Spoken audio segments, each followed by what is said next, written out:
ওস্তাদ ওয়ারফা'না লাকা যিকরাক, বলেন আমিন। এতক্ষণ যারা আলোচনা রাখলেন, বিশেষ করে মাওলানা মনিরুজ্জামান মনির ভাই, মাওলানা হুসাইন আহমেদ মাহফুজ ভাই সহ অন্যান্য উলামা ইকরাম, সম্মানিত পরিচালক মাওলানা শামসুল আলম,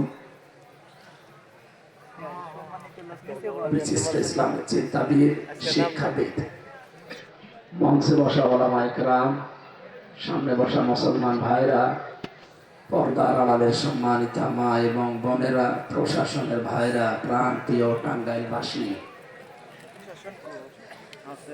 আপনারা জানেন ইতিমধ্যে আমরা 3 বছর একটা ঘরে আটকা ছিলাম। বের হওয়ার পরে শরীর সাপোর্ট করছে না, আসলে খাবার দাবার ভালো ছিল না, এই কারণে শরীরটা একেবারে ভেঙে গেছে। আর এই 4 দিন আগে রংপুরে গিয়েছিলাম, রংপুর বিভাগের মানুষ এখানে আছে না, ওই এলাকা একটু গরিব তো, ওরা ফ্যান দেয়নি, এই জন্য গায়ে বসে আমার গলা বসে গেছে।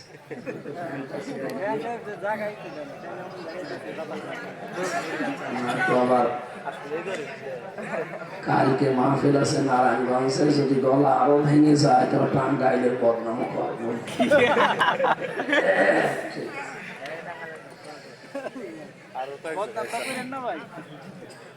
খুব দূরে দূরে থেকে আসা লাগে তো মাহফিলে। জেলখানা থেকে বের হওয়ার পরে 3 বছর মানুষ পায়নি, একেবারে সেই বেঙ্গলের চাকের মতো যে ধরেছে, আর তখন সিরিয়ালও করতে পারিনি। কালকে ছিলাম থেকে ঝালুকাঠি বরিশা, ওখান থেকে আজকে এখানে, তার আগের দিন ছিলাম পটুয়াখালী, এর আগের দিন রংপুর। যাওয়া আসা করা লাগে প্রতিদিন 700 কিলো 1000 কিলো, এমনি যে শরীরের অবস্থা, এরপরে রাস্তাঘাট, এত জার্নি করে আসলে কোলাচ্ছে না, কিছুই সাপোর্ট দিচ্ছে না, শরীরও পারে না, কণ্ঠ পারছে না, পরিবারও সাপোর্ট দিচ্ছে না। আজকে আসার সময় মৌলানা হোসাইনকে বলছিলাম, আমার বাড়িতে মা বাবা, স্ত্রী, সন্তানাদি, শ্বশুর শাশুড়ি সবাই এর বিরুদ্ধে বলছে, কি দরকার এখন এ গরমে, তো দাওয়াতগুলো তো কালকে নেওয়া না, 2 মাস 2.5 মাস আগে নেওয়া এগুলো। আমাদের আমি আজকে বলে দিই যে আমি আর পারলাম না, আপনারা মায়ের খাবেন।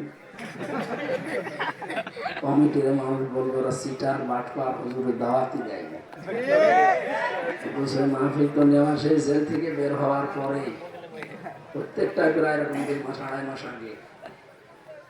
জানি আমি কি করবো, বাড়ি থেকে মা বাবা ভুল বুঝছে, কি দরকার তোমার এত, না গেলে হয় না। আরে না গেলে হয় না, ওরা তো বাস্তবতা বুঝছে না। একটা মাহফিল করা যে কত কঠিন, আর আমি যে অবস্থায় এখন আছি, 14 জায়গায় পারমিশন পাওয়া। আজকে আমার সাথে ডিএসবির যারা দায়িত্বে আছে গোয়েন্দা বিভাগের দেখা করে গেল, দেখেন যেখানে শয়তান পর্যন্ত আসে না,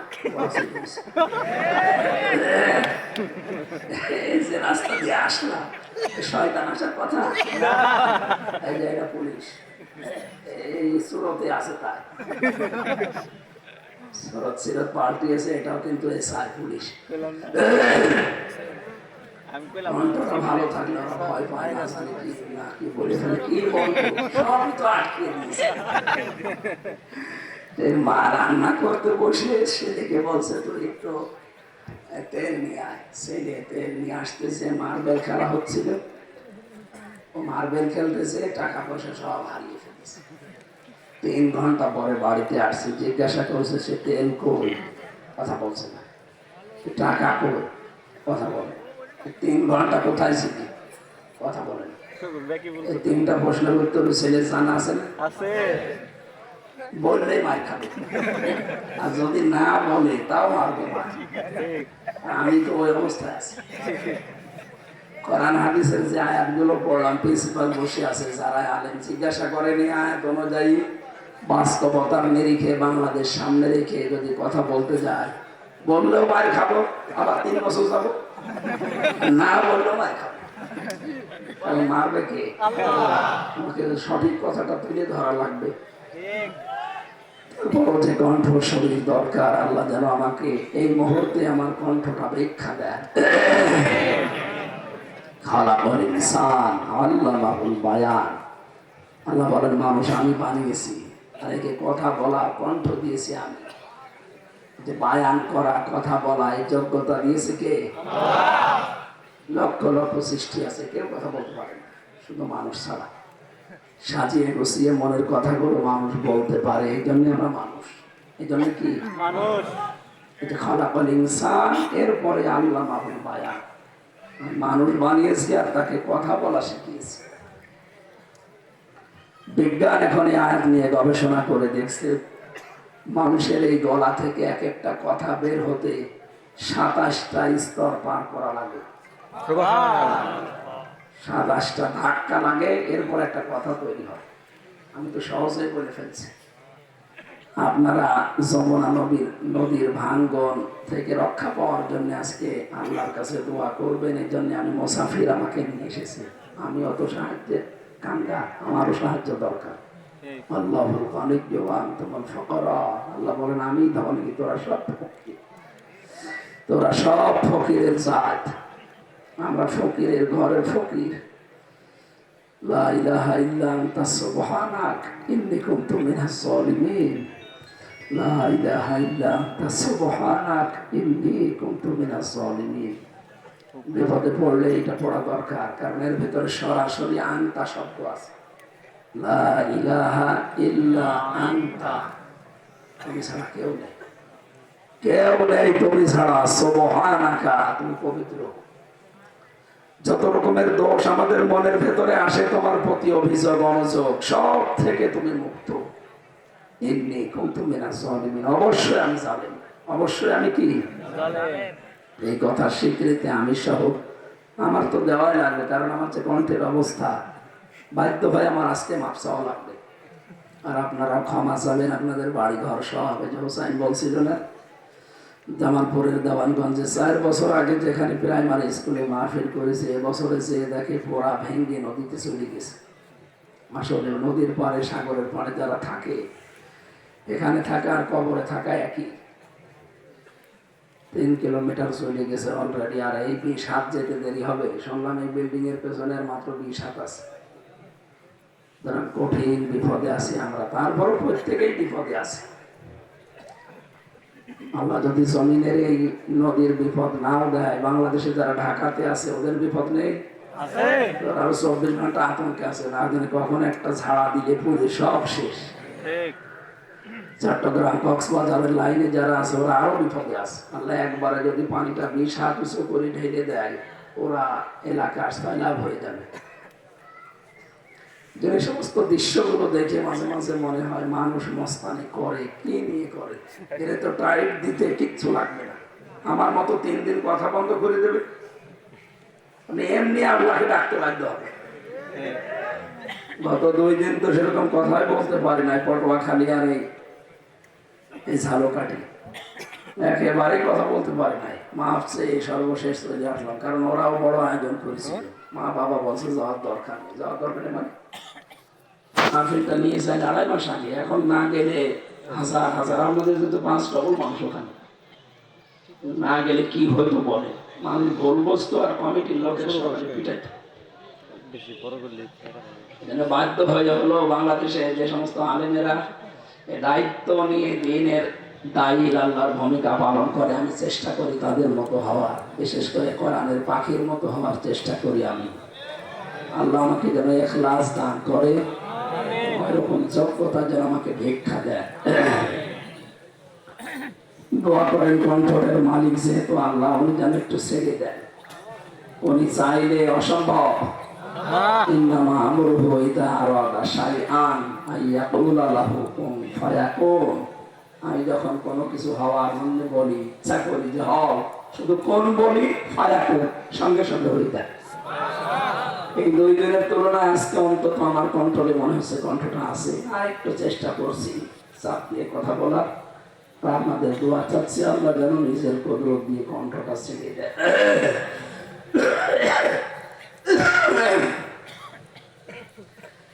দল মত জাতি বর্ণ ধর্ম নির্বিশেষে কোরআনের অনুষ্ঠানে যারা ইবাদত মনে করে এসেছি, খুশি হয়ে বলছে আলহামদুলিল্লাহ। নবী জানিয়েছেন ইন্নাল্লাযী লাইসা ফী জাওফিহি শাইউন মিনাল কুরআনি কাল বাইতিল খারিব, যে অন্তরে কোরআন নেই ওটা মানুষের অন্তর না। তেলাওয়াত করছিল ওই বাচ্চাটা, ওই বয়সে আপনি হিসাব করেন তো আপনার নিচের দিকে তাকিয়ে, ওই বয়সে আপনি মনে হয় প্যান্ট পরে থাকেন। কথা বলছেন না? বেশ হলো 8-10 বছর বয়স হবে। এই বছরে এই বয়সে কোরআন তেলাওয়াত করে হাজার মানুষকে শোনালো। আপনি ওই বয়সে প্যান্ট পরা শুরু করেননি, কোরআন তেলাওয়াত তো দূরের কথা। তারপরে আপনার শহর এলাকার মানুষ দিনে দুপুরে মানুষ মেরে খায়, ভয়ঙ্কর মানুষ। আপনারা তো ভালো শহর এলাকার নাম শোনা ভয় করে না, মানে এলাকায় ভদ্র মানুষ আছে। আমি প্রথমে 2-1 মিনিট একটু কথা বলিনি। জেলখানাতে কিছুদিন আগে একজন জল্লাদ বের হয়ে এসেছে, শাহজাহান জল্লাদ। প্রথমে যাওয়ার পরে লোকটার সাথে আমার দেখা, বললাম যে কে? বলছে আমি শাহজাহান জল্লাদ। ভইয়া ভইয়া মানে ওর 167 বছর জেল, এখনো বংশের নাম। যদি জেল খেটে বের হতে হয় আরেকবার জন্ম নেওয়া লাগবে না? তারপরও বিড়ি টানছে, দাড়ি মস্ত কিছু মস্ত ছিল, বড় বড় দাড়ি, একেবারে প্রতিদিন চেক করে। এমনি নাম শুনেছে আমার হয়তো, কারণ ওই ভেতরে বিভিন্ন টেলিভিশন আছে, স্ক্রিন আছে, স্ক্রিনে ওরা মোবাইলে ওই যে মেমোরি কার্ডে ওয়াজ ভরে নিয়ে যায় বিভিন্ন ওয়াজ হুজুরদের। আর বাংলাদেশে এখন ওয়াজ চললেই হয় আমির হামজা, তারেক মনোয়ার, মিজানুর রহমান আসাদ, এদের ওয়াজ বেশি চলে। আর ওরা ভরে দেয় দোকানদারেরা, কারারক্ষীরা নিজে দেয়। তো উনি হয় তার সঙ্গে চেহারা দেখেছে, আমার বছর হুজুর হামজা হুজুর, হামজা হুজুর আপনার যে চেহারা, আমার নামের আগে জল্লাদ। বহু ফাঁসি দিয়েছি আমি, আপনাদের বড় বড় নেতা আমি চলে গেছি। সরকারটা দেখেন বের হয়ে চলে এসেছে, এত বছরের পরে সরকার তাকে মাফ করে সদয় হয়ে বের করে দিল। এরপরে সেই লোকটা এখন দায়িত্ব পেয়েছে জল্লাদের, ওর নাম ইলিয়াস, বাড়ি চট্টগ্রাম। 17 বছর সৌদি আরবে ছিল, আর 11 বছর এখন জেলে আছে, এখনো 30 বছর জেল খাটালাম। এটি খুব বড় একটা অপরাধ করেছিল না? 17 বছর যে সৌদি আরবে থাকে, তার তো আরবি ভাষা একেবারে আমাদের বাংলার মতো হয়ে যায় না? কোরআন হাদিসও লোকটা জানে, এমনকি হাফেজও শুনলাম। এরপরে দেশে এসেছে, বিবাহ শাদী করেছে, বর সাথে মার আর ওর বোনের মিল নেই। ছোটখাটো বিষয় নিয়ে ঠোকামুখি করে খালি গন্ডগোল করে।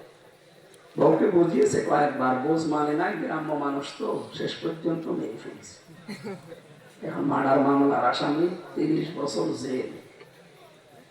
বলেন এদিকে 17, এদিকে 23, কত হয়? ওর জীবনে আর কি থাকে? খুব বেশি বড় জিনিস নিয়েও সারা জীবন নষ্ট করছে? বলেন কি নিয়ে? পারিবারিক ঝামেলা নিয়ে। এই ঝামেলা আমাদের পরিবারে নেই? জেলখানাতে আমি এইটাই বেশি দেখেছি। অধিকাংশ মানুষগুলো হয় স্বামী স্ত্রীর মিল মহব্বতে নেই, হয় বউ মেরে ফেলেছে, না আদা মারা করে ফেলেছে, এরকম তালাক মালাক নিয়ে এইগুলো বিষয় নিয়ে উনি জেল খাটতেছে। আর মামলা আছে কিছু রাজনৈতিক, আর এই যে মাদক মামলা। পারিবারিক জীবনের যে সমস্ত সমস্যা এবং এর সমাধান করার জন্য কি লাগবে, আমাদের জীবনও আবার না জানি ওই জল্লাদ ইলিয়াসের মতো না হয়ে যায়। ও ব্যাপারই না। আজকে আপনি একটু ঝামেলায় রাত করে বাড়ি যাবেন, যদি একটু কথা কাটাকাটি হয়, থাপ্পড় দেবেন ও সাদা কেমন বলে জায়গায় থাপ্পড় রান্না করে যেতে পারে না। সারা জীবন ওই ইলিয়াসের মতো আপনারও জেলে থাকা লাগবে। বাড়ি যাওয়ার আগে আপনার স্ত্রীকে, আপনার মেয়েকে, আপনার বোনকে, মাকে, আমার গাড়িতে বই লেখা আছে, ওদের দেখে দেখে আমি বই লিখেছি, পারিবারিক জীবনে দাম্পত্য কলহ কেন হয় আর এর সমাধান করার জন্য যেগুলো লাগে আমি লিখেছি। ওটা মোনাজাতের পরে যাওয়ার সময় নিয়ে বাড়িতে পড়াবে। ছেলেদের একটা আছে, মেয়েদের একটা আছে। আমি বললাম এই কারণে যে ওদের মতো জীবন 100 জনের মানে 60 জনের উপরে পারিবারিক সমস্যায় জেল খাটতেছে। আমরা তো টের পাচ্ছি না। 3টা বছর এক ঘরের ভেতরে থেকে আমি এইটাই বুঝেছি যে আমাদের জীবনে 100 ভাগের 99 ভাগ মানুষ বাইরে যারা আছে তারাও এরকম জেলে থাকার কথা, খালি প্রকাশ হয় না। তা প্রকাশ হয়তো আমরা জেলে থাকতাম। আল্লাহ আমাদের পারিবারিক জীবনটা যেন একটু সহজ করে দেন। খুবই ঝামেলা আছে, সে হুজুর বলেন আর পীর সাহেব বহু ঝামেলা পোয়াচ্ছি আমরা। এই ভারতের এই আন্তর্জাতিক যে ষড়যন্ত্রগুলো চলছে, আকাশ সংস্কৃতির নামে যেগুলো পাঠাচ্ছে, এগুলো দেখে দেখে বলগুলো হয়ে যাচ্ছে সব উল্টা পাল্টা এই সিরিয়ালের মতো। স্বামী যে কি বলগুলো যদি জানতো, দুনিয়া একদিকে গেলেও স্বামীর মনে দুঃখ দিত না।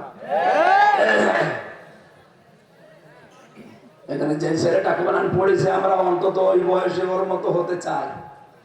যে অন্তরে করার নেই সে অন্তর মানুষের হৃদয় বলা হয়নি, বলা হয়েছে উজাড় গৃহ, শয়তানের ঘর। বিশ্বনবী জানিয়েছেন, মান করাল কোরআনা ফাস্তাযহারাহু ফাহাল্লা হালালাহু ওয়া হাররামা হারামাহু আদখালাহুল্লাহুল জান্নাহ ইলা আখিরিল হাদিস, রাহু ইবনে মাজাহ। আলেমরা আছেন, তাদেরকে বলছি। শব্দটা ছিল মান করাল কোরআনা, যে ব্যক্তি কোরআন পড়ে। কি করে? বলেন না কেন? কোরআন শরীফে কোরআন পড়ার ব্যাপারে শব্দ আছে 3টা। কয়টা? 3টা। কোরআন, রাতালা আর তালাওয়া। এই 3টা শব্দের অভিধান দেখবেন। এই 3টা শব্দের অভিধান তারা লিখেছে, কিছু পড়তে হলে 4টা শর্ত পূরণ করে পড়া লাগে। কয়টা? 4টা। আপনারা ডাক্তার জাকির নায়েকের নাম শোনেননি? ওনার 13 খণ্ডের উপরে লেকচার আছে বাংলায় ডাবিং করা। ওই লেকচার গুলোর 7 নম্বর খণ্ডে উনি ইকরা শব্দের ব্যাখ্যা করতে গিয়ে লিখেছেন, তাফসীর ফি জিলালিল কোরআনের রেফারেন্স দিয়েছেন। কেউ যদি কোনো বিষয় পড়তে চায়, কমপক্ষে তাকে 4টা শর্ত মেনে পড়া লাগবে, না তো পড়ার হক আদায় হবে না। তাহলে পড়ার হক কয়টা? 4টা। নবীজির কথা কি ছিল? যে ব্যক্তি কোরআন পড়ে না, দেখে, বলেন বলে মান রল কোরআন দেয়নি, যে ব্যক্তি কোরআন দেখে না, অরাল কোরআন, যে ব্যক্তি কোরআন পড়ার হক বলেন।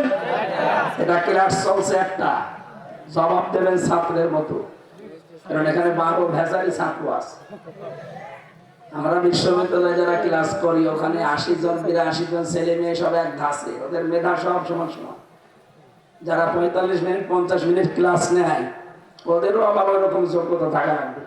একটা ক্লাস নিতে হলে 50টা বই পড়ে আসা লাগবে, কারণ ওখানে তো আপনার মতো একেবারে নো কোয়ালিটি বসে নেই।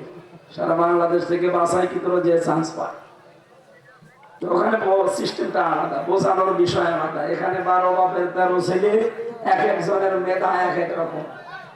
আমি প্রথম কথা বললে হয়তো প্রিন্সিপাল সাহেব বসবে, এখানে এমন লোক আছে ওরে 24 বার বোঝার পরে বলবে কি হইল। রামপুর বিভাগের মানুষেরা এরকম, ওদেরকে মফিজ বললে তোমার সমস্যা।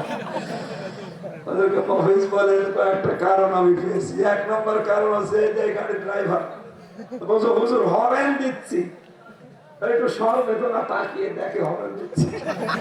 এটা কথা হইল যে এত বড় একটা গাড়ি 5 চাকায় উঠে যায়, আর কি হবে টের পাচ্ছে। আরো টিনাকের নিচে লেখা থাকে যে কত গাছ দূরে থাকে। আর ওর পাশে যে হরেন মারার পরে ও যদি একটু সরিয়ে বেড়ায় আর ঘুরে দেখে যে আসলে খেয়ে হরেন মারছে। বিভিন্ন কারণে ওনাদেরকে ওই নামে মানুষ ডাকে। ক্লাস যেহেতু হচ্ছে, সব ছাত্র এক রকমের না, খুব খেয়াল করে শুনবে। পড়ার হক কয়টা? আরো জোরে। এর দলিলটা পাবেন সূরা বাকারা 1 নাম্বার পারা 18 নম্বর পৃষ্ঠা 3 নাম্বার লাইনের 121 নাম্বার আয়াত। তাফসীরে ইবনে কাসির। আল্লাযীনা আতাইনাহুমুল কিতাবা ইয়াতলুনাহু হাক্কা তিলাওয়াতি, আমি তাদেরকে কিতাব দিয়েছি, তারা এর হক আদায় করে তেলাওয়াত করে। কি আদায় করে? হক। উলাইকা ইউমিনুনা বি, আর এরাই আমার কিতাবে বিশ্বাসী। তাহলে বাংলাদেশে কোরআনে বিশ্বাসী মানুষ কয়জন আছে? আপনি আয়াত পড়লে ধরে ফেলবেন। কথা বলেন না কেন? কয়টা বললাম হক? আরো জোরে। এক নম্বরে শুদ্ধ করে পড়া লাগবে।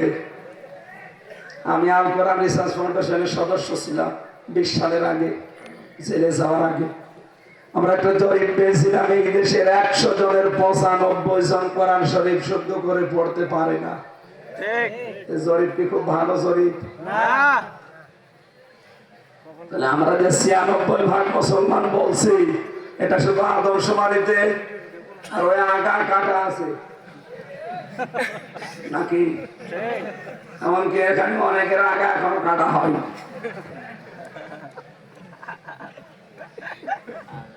ভাই, আমি হাসির খোরাকি দেয়নি। 100 জনের 95 জন কোরআন শরীফ পড়তে পারে না শুদ্ধ করে। আপনি হাসতেছে।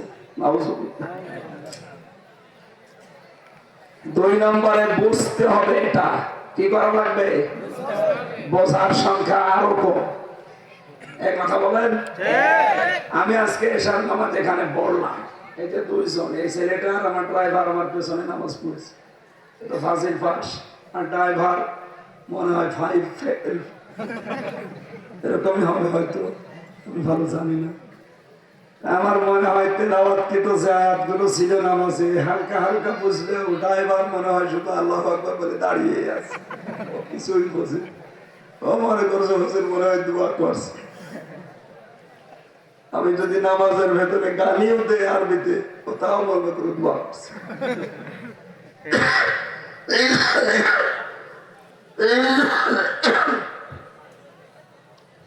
আমার ড্রাইভারের মতো মানুষ এখানে 100 জনের 95 জন নেই?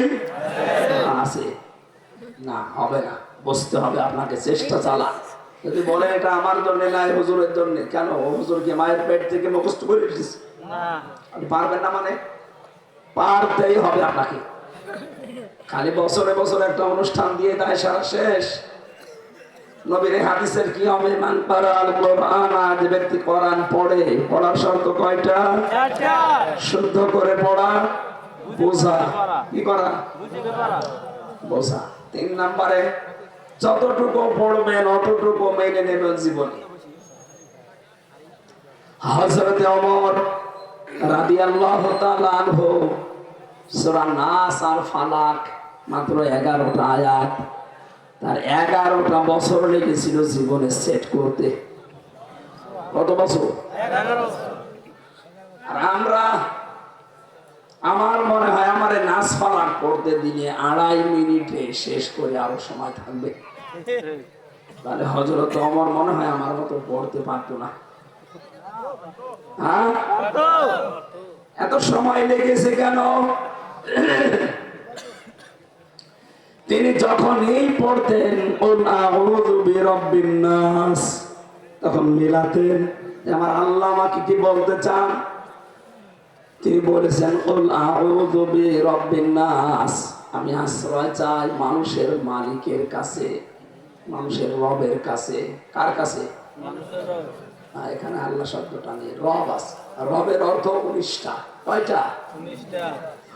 সামারাইজ করে আমরা 5টা বেশি যাব এই দেশে। রব মানে প্রতিপালক। রব মানে কি? প্রতিপালক। উনি দেখতেন আমার জীবনের প্রতিপালক, লালন পালনকারী। আমি আসলে আল্লাহকে মানি কি? রব মানে আইনদাতা। আমি আল্লাহর আইন মতো আমার এই 3.5 হাত বডি, পরিবার, সমাজ আর রাষ্ট্র চালাই কিনা। একটা একটা করে 19টা মিলিয়ে যখন দেখতেন না ঠিক আছে, তখন বলতেন মালিকিন নাস। আমরা তো এইভাবে পড়ি নাকি? না, হচ্ছে না। যেটা যখন পড়বেন ওইটা ওই সময় থেকে প্র্যাকটিক্যাল লাইফে সেট করার জন্য সিদ্ধান্ত নেওয়া লাগবে।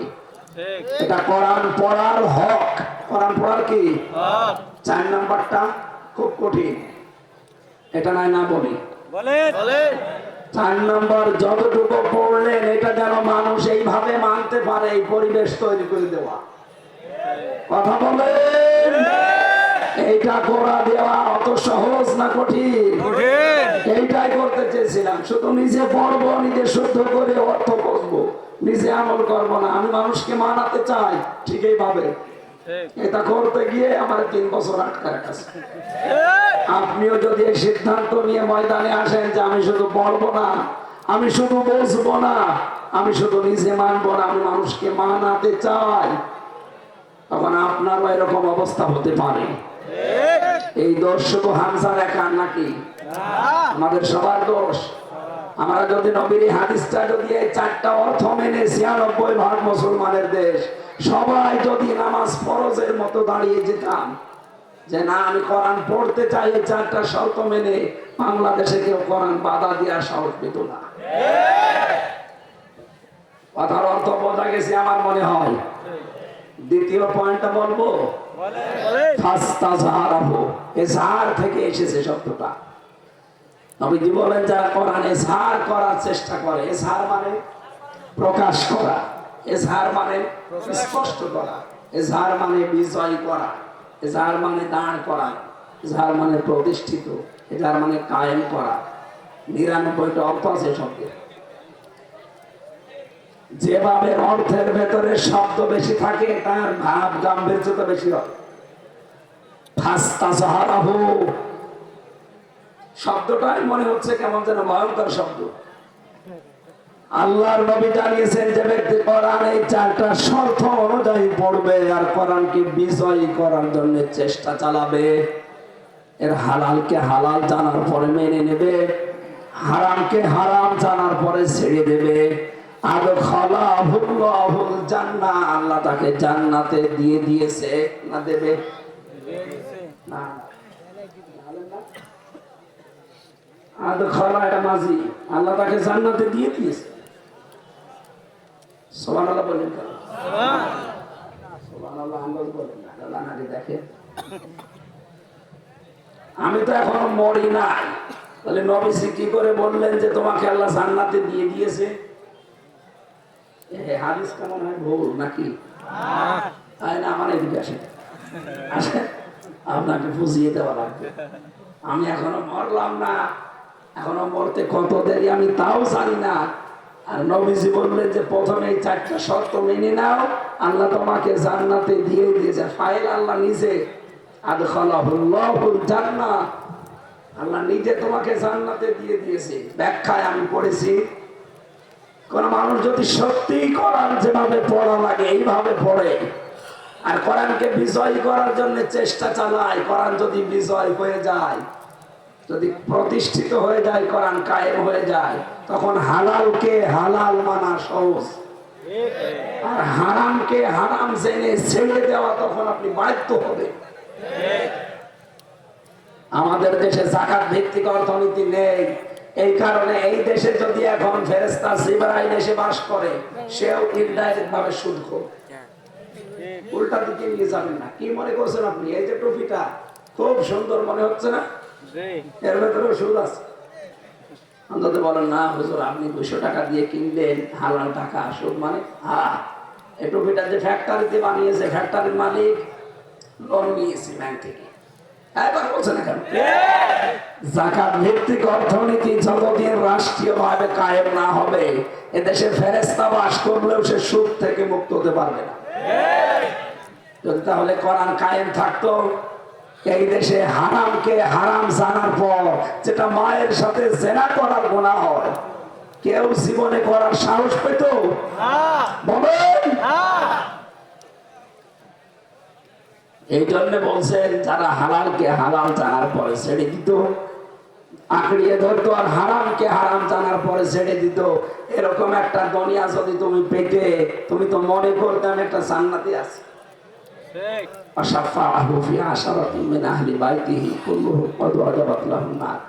হাদিসের এই অংশটা নিয়ে মুহাদ্দিসিন ইকরামের ভেতরে মতভেদ আছে, এই জন্য আমরা দিকে গেলাম না। আপনি সুপারিশ করার যোগ্যতা পাবেন 10 জনের ব্যাপারে কিয়ামতে, যাদেরকে আল্লাহ জাহান্নামে দেবে সিদ্ধান্ত নিয়ে ফেলেছিলেন, আপনার সুপারিশে আল্লাহ তাদেরকে বাঁচিয়ে জান্নাত দিয়ে দেবেন। সুবহানাল্লাহ। আল্লাহর নবীর হাদিসটা আমাদের জীবনে যেন পুঙ্খানুপুঙ্খানু আমরা মেনে নিতে পারি, বলেন আমিন। দরুদ আর সালাম পড়ছি আমাদের নবী মুহাম্মদ রাসূলুল্লাহ সাল্লাল্লাহু আলাইহি ওয়াসাল্লামের প্রতি। আমার আজকের তেলাওয়াতকৃত আয়াত সূরা হাক্কাতের 19, 20, 21 নম্বর আয়াত। আমরা সিরিয়াল আকারে এর উপর থেকে সিরিজ শুরু করব। তাফসীরুল কোরআন মাহফিল এটা। ওয়াজ মাহফিল মানে ওয়াজ আল্লাহ করে। ওয়াজ কি আমির হামজা করে? না, ইয়াযকুম আল্লাহ বলেন আমি ওয়াজ করি। আমির হামজা অ্যাডভার্টাইজ করছে। ওয়াজ যা করার আল্লাহ কোরআনে করেনি, সেই ওয়াজ থেকে মাত্র একটা ওয়াজ আমরা আজকে শুনব। এটা আলোচনা বাংলাদেশে একটু কম হয়, এই জন্য এই বিষয়টা আমি নিলাম। আজকের আলোচনার বিষয় হচ্ছে আমলনামা। কি বললাম? আমলনামা। বলেন বলেন আমলনামা। এই যারা উঠাউঠি করেন আমার কণ্ঠের কারণে নাকি কথা বুঝতেছেন না এই কারণে? আমার মনে কথা বোঝা যাচ্ছে আজকে। শুধু প্রসাব পায়খানা বাদ দিয়ে ভালো লাগছে না এই মনে করে যদি চলে যান, আপনার ইমানের সমস্যা আছে। 1 ঘন্টা 1.5 ঘন্টা বসে থাকতে পারেন না। আপনার সাথে মেয়ের বিয়ে দিলে মেয়ে টেকবে? এলাকায় তো মেয়ের বিয়ে দেওয়া বন্ধ হয়ে যাবে মানুষের। আশা করছি ভাই 1 ঘন্টা সময় আমার দেবেন না? আমি ভাঙ্গা ভাঙ্গা কণ্ঠে সে চাপ দিয়ে কথা বলছি, কালকে গলা আরো বসে যাবে। তারপরও বড় আশা নিয়ে আপনারা এসেছেন, আমিও বড় আশা নিয়ে এসেছি, বলতে পারছি না। তাই কোরআন থেকে কিছু পাওয়ার জন্য, যেহেতু দুনিয়াটা আসল দুনিয়া না, উনি গজল বলছিলেন না যে দুনিয়া থাকার জায়গা না। আজকের তেলাওয়াত কিন্তু আয়াতের ভেতরের কথাগুলো পাবে। আমরা সামনে যাচ্ছি, জবান খুলে পড়েন আউযু বিল্লাহি মিনাশ শাইতানির রাজিম। বিসমিল্লাহির রহমানির রহিম। ফাআম্মা মান উতিয়া কিতাবাহু বিয়ামিনিহি ফায়াকুলু হাউমু ইকরাউ কিতাবিয়া। আমার ভাইরা, দুনিয়ার জীবনটা শেষ হওয়ার পর অনন্ত অসীম কালের একটা জীবন আল্লাহ শুরু করাবেন আমাদের দিয়ে, যেটাকে বলা হয় আলমে আখিরাত। কি বলা হয়? এই পৃথিবীতে পাঠানো থেকে শুরু করে একেবারে যাওয়া পর্যন্ত 5টা হায়াত আমরা দুনিয়ায় পার করি। একটা জগতে ছিলাম, সেটার নাম আলমে আরওয়াহ, রূহের জগৎ। এরপরে আলমে বুতুন, মায়ের পেটের জগতে একটা নির্ধারিত সময় আমরা কাটিয়েছি। 3 নাম্বার যে জগৎটা আছে আলমে দুনিয়া। এরপরে আরেকটা জগতে যাব, আলমে বারজাখ, কবরের জগৎ। সর্বশেষ যে জগতে আমরা উঠবো, ওই জগতের নাম আলমে আখিরাত, পরকালের জগৎ। এর ভেতরে 2টা পার করে ফেলেছি, সামনে মাত্র 2টা বাকি আছে, মাঝখানেরটা আছে। এখান থেকে বোঝা যায় উপরে যেহেতু 2টা পার করেছি, সামনে 2টা আছে, মাঝখানেরটা আছে, সামনের 2টাও আমাদের পার করাই লাগবে, মাস্ট বি। কথা বলে না কেন? আল্লাযী খালাকাল মাউতা ওয়াল হায়াতা লিয়াবলুয়াকুম আইয়ুকুম আহসানু আমালা। তিনি সে আল্লাহ যিনি তোমাদের মউত আর হায়াত বানিয়েছেন। আগে মউতের কথা এজন্য আল্লাহ দিয়েছেন, মানুষকে আল্লাহ বোঝাতে চান, পৃথিবীর মানুষেরা তুমি যাই মনে করো না কেন, যত উপরে ওঠো না কেন, এ কথা দৃঢ়ভাবে বিশ্বাস করো যে মরা লাগবে। কি করা লাগবে? মরণের পরে যে বিশাল জগৎ শুরু হচ্ছে, আলমে বারজাখ, কবরের জগৎ, এটা একদিন না একদিন আমাদের সবার জন্য শেষ হয়ে যাবে। সিংহায় ফৎকার দেওয়ার সঙ্গে সঙ্গে আরেকটা নতুন জগতে হাজির হব আমরা। আল্লাহ রাব্বুল আলামিন বলেন, জগৎটা এত বড় হবে, এক একটা দিন হবে কিয়ামতে 50,000 সানা মিম্মা তাউদ্দুন। এক একটা দিন হবে দুনিয়ার গণনা হিসাবে 50,000 বছরের মতো লম্বা। টাঙ্গাইল বাসী বড় দরদ নিয়ে কথা বলছি, আমি আমার নিজের জন্যই বলছি। আমি একটু বিবেক দিয়ে ভাবেন তো, এক একটা দিন যদি 50,000 বছরের মতো লম্বা হয় দুনিয়ার এই হিসাবে, আমরা যারা 100 বছর হায়াতে দুনিয়া থেকে বিদায় নেব, কোন একজন হিসাব করে জানিয়েছে আমরা যেন 2.5 সেকেন্ড মাত্র বেঁচে আছি দুনিয়ায়। কত বলেন বলেন? 2.5 সেকেন্ডের পরে আমার শেষ সব। তাও 100 বছর আমরা অনেকে বাঁচি না। আমার এখন 33 বছর বয়স। আমার তো মনে হয় আর 33 বছর পাবো কিনা আল্লাহ জানে। এই অবস্থায় যদি আমি মারা যাই, আখিরাতের এক একটা দিনের তুলনায় আমি কয় সেকেন্ড পেয়েছি বলে? 1 সেকেন্ড। কতটুকু? 1 সেকেন্ড। মাত্র 1 সেকেন্ডের জন্য আমার দুনিয়ার এই জীবনটা এখন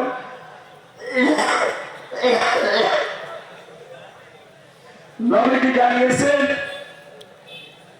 কিয়ামতের ওই কঠিন ময়দানে মানুষ যখন হাজির হবে একটা একটা করে, বিচার ব্যবস্থা আল্লাহ সাজাবেন 3টা পর্যায়ে। বাংলাদেশে রায় হয় 4 প্রকার। কয় প্রকার?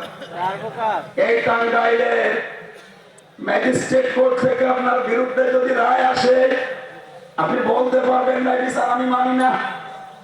এতটুকু বলার ক্ষমতা আপনার আছে যে আমি তো ন্যায় বিচার পেলাম না, আমি আরো উপরে যাব। যান, কোথায় যাবেন আপনি? তাহলে জজ করে যান, টাঙ্গাইল জজ কোর্ট। ওখান থেকে আপনার বিরুদ্ধে রায় আসলে আপনি বলতে পারবেন না মানি না।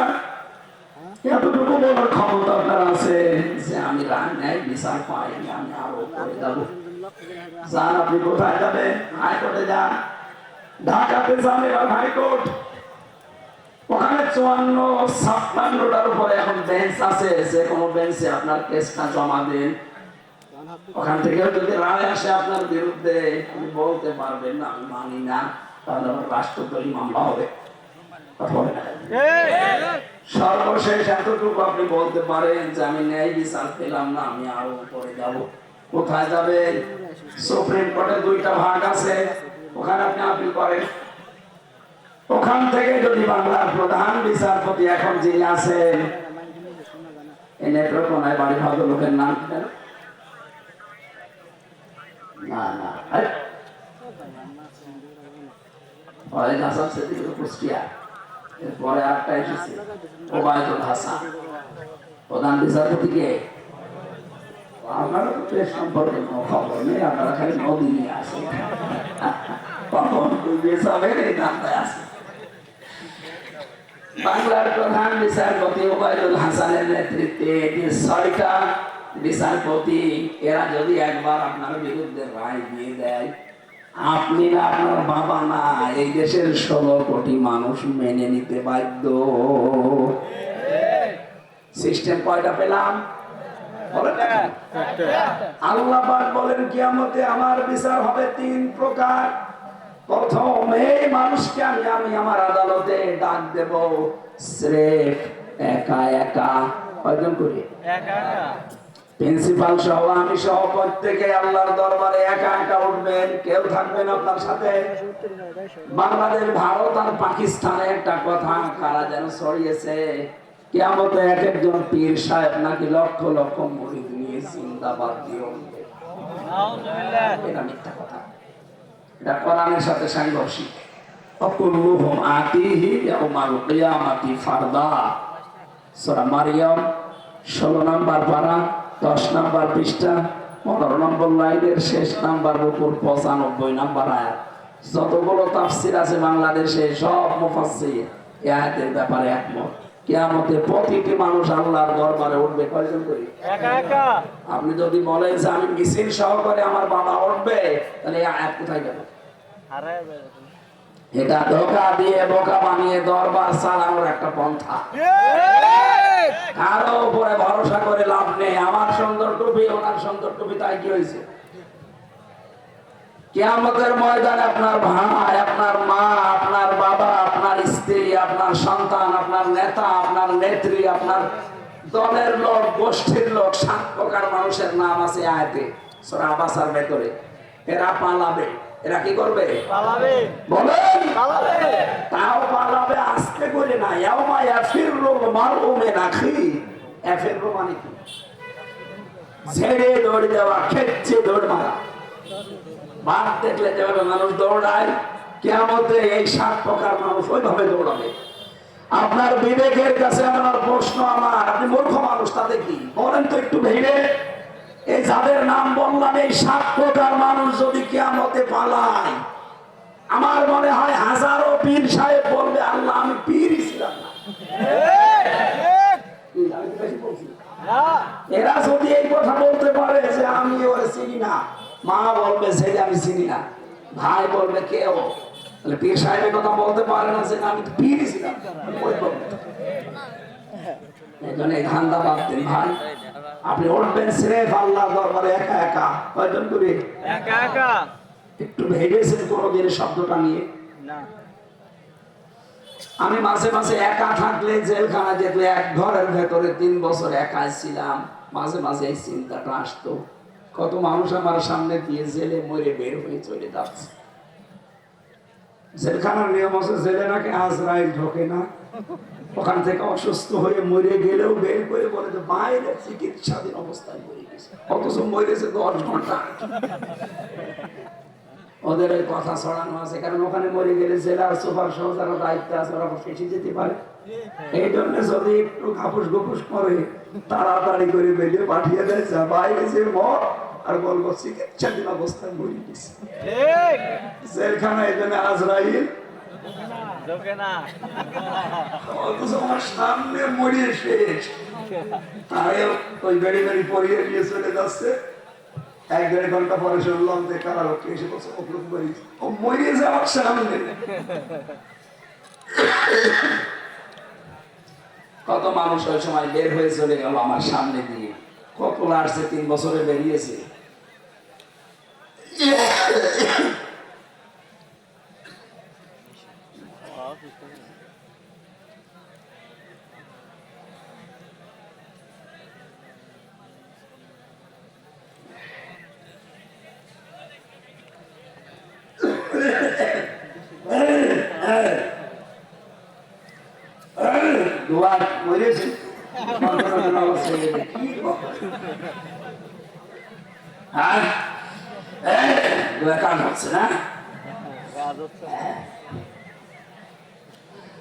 আমার ভাইরা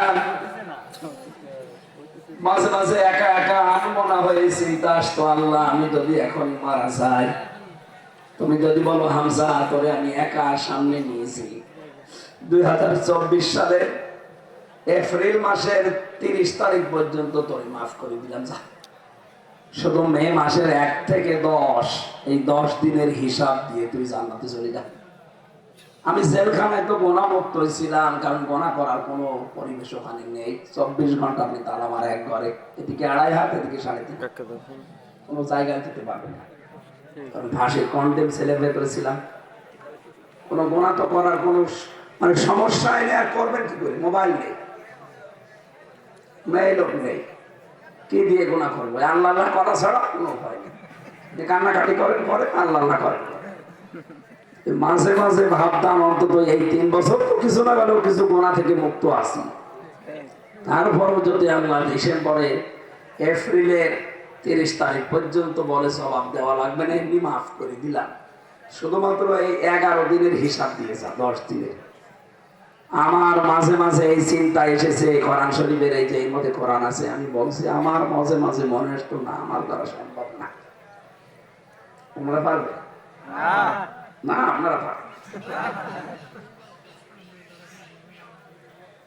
কয়েকদিন আগে আমি ওমরা হজে ছিলাম, রোজা রমজান মাসে একটা ভিডিও দেখাচ্ছিল, ওখানে মদিনাতে একটা কম্পিটিশন চলছিল। বিচারপতি যিনি বিচারক, এই 10 বছরের বয়স, কোরআনের হাফেজ ছেলেটা, অন্ধ, এত সুন্দর তেলাওয়াত করে পৃথিবীকে তাক লাগিয়ে দিয়েছে। আরে ডাক দিল বিচারপতি, বিচারক ডাক দিয়ে বলছে তোমার তো চোখ নেই, তোমার একটা আফসোস হয় না আল্লাহর প্রতি যে আল্লাহ তুমি আমাকে চোখ দিলে না, তোমার অভিযোগ নেই? ছেলেটা বলছে আমার তো অভিযোগ নেই, আরো আমার আনন্দ লাগছে। বিচারক বলছে একটা কথা বললে, তোমার চোখ নেই, তোমার অভিযোগও নেই, আমার আনন্দ লাগছে মানে? ছেলেটা ডাক দিয়ে বলে বিচারক আপনি কম সেন্সে কি দিয়ে কথা বলছে না আমি জানি না, তবে আমার কাছে এই মনে হয় কিয়ামতের ময়দানে আল্লাহ পাক যখন প্রত্যেককে একা একা তুলবে, এই আয়াতটা তখন তেলাওয়াত করলো, ওয়া কুল্লুহুম আতিহি ইয়াউমাল কিয়ামাতি ফারদা। কিয়ামতের প্রতিটি মানুষ আল্লাহর দরবারে স্রেফ একা একা দাঁড়াবে। আমার যদি শুধু 3.5 হাত বডি সম্পর্কে প্রতিটি নিয়ামত সম্পর্কে যেহেতু জিজ্ঞাসিত হব আমি, আমার পা থেকে মাথা পর্যন্ত যদি আল্লাহ জিজ্ঞাসা করতে করতে আসে, চোখের কাছে এসে আল্লাহ থেকে যাবে। আল্লাহ চোখের কাছে এসেই থেমে যাবে, কারণ আমাকে জন্মগত ভাবে চোখ দেয়নি। এইটা দিয়ে আমি আল্লাহকে ওই দিন ধরতে পারবো, মাবুদ তুমি এই 1,00,000 কোটি মানুষকে চোখ দিয়েছি, যে তুমি আমারে চোখ দাওনি। আমি চোখ না থাকার পরও তোমার পড়া কোরআন 30 পারায় মুখস্থ করে রেখেছি। তুমি আমারে ধরো, কোন জায়গা থেকে ধরবা ধরো, আমি বিচারপতি বিচারক যারা তাদের কাছে পরীক্ষা দিয়ে এসেছি।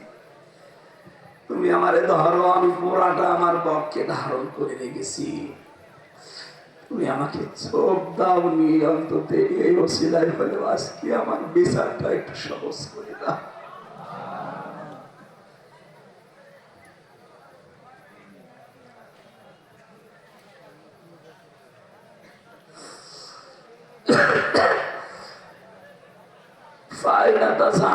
কোথায় হারিয়ে যাচ্ছেন, কোথায় চলে যাচ্ছেন? ইন হুয়া ইল্লা যিকরুল লিল আলামিন। এই কোরআন বিশ্ববাসীর জন্য উপদেশ আছে, এর দিকে ফিরে আসে।